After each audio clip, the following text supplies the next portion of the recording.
Uniform civil code के बारे में आप कहते हैं कि इसे लागू नहीं होना चाहिए क्योंकि हिंदू समाज के लिए ही ये सही नहीं होगा, कैसे एक्सप्लेन करेंगे इसको सर? देखिए, यूनिफॉर्म सिविल कोड की जब हम बात करते हैं तो पहली बात तो हम ये कहते हैं कि our nation is a diverse nation, unity in diversity.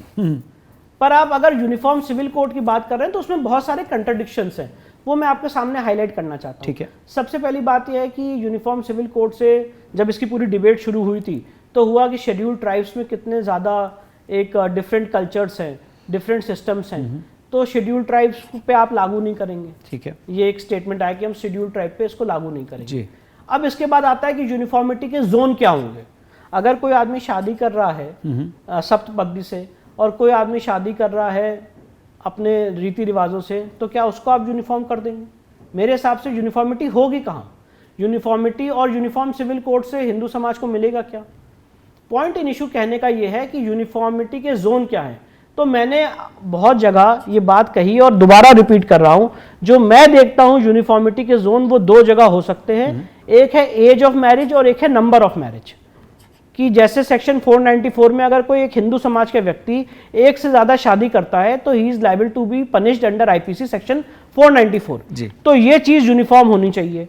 दूसरा है एज ऑफ मैरिज, क्योंकि अगर पॉस्को जैसे घृणित अपराध हैं वो अगर एक समाज पे लागू नहीं हो रहे हैं बिकॉज ऑफ पर्सनल कस्टम्स, तो मुझे लगता है वहां पे यूनिफॉर्मिटी होनी चाहिए। क्योंकि एज ऑफ मैरिज और नंबर ऑफ मैरिज, मैं दो बातें इसलिए कह रहा हूं क्योंकि ये दो ऐसे क्राइटेरियाज हैं जिसके बेसिस पे आप पॉपुलेशन कंट्रोल कर सकते हैं। इसके अलावा मैं कोई एरिया ऐसा नहीं देखता हूं जहां पे यूनिफॉर्मिटी हो सकती है, और ये दोनों एरियाज भी काफी डिबेटेबल है। पॉइंट इन इशू ये है कि यूनिफॉर्म सिविल कोड से आप करने की कोशिश क्या कर रहे हैं? क्या यूनिफॉर्म से, देखिए जो हिंदू समाज में जो हिंदू सक्सेशन एक्ट है वो तो ऑलरेडी कोडिफाइड है, उसमें जो विमेन को इक्वल राइट मिलने हैं वो ऑलरेडी 2004-2005 के अमेंडमेंट से आ चुके हैं। जो हिंदू मैरिज एक्ट है वो 1955 में कोडिफाई हो चुका है। तो यूनिफॉर्म सिविल कोड से आप करना क्या चाह रहे हैं? आप किसी और समाज को बेनिफिट देना चाह रहे हैं, किसी और समाज को बेनिफिट देना चाह रहे हैं जो आपका जोन नहीं है। अगर मैं एक बड़े इंटरेस्टिंग डिबेट शो में था और मैं नाम नहीं लेना चाहता हूं, पर सुप्रीम कोर्ट के एक सीनियर एडवोकेट थे, उन्होंने कहा था हर एक धर्म एक प्रोडक्ट है। मैं अपनी बात को एक उदाहरण से समझाना चाहता हूं।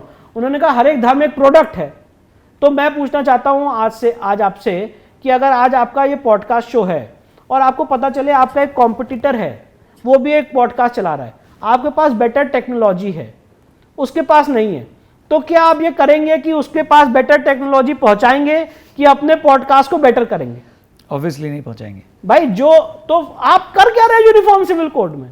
आप यूनिफॉर्म सिविल कोड में जो दूसरा वर्ग है उसको आप बेटर करने की कोशिश करें, जो आपका काम ही नहीं है।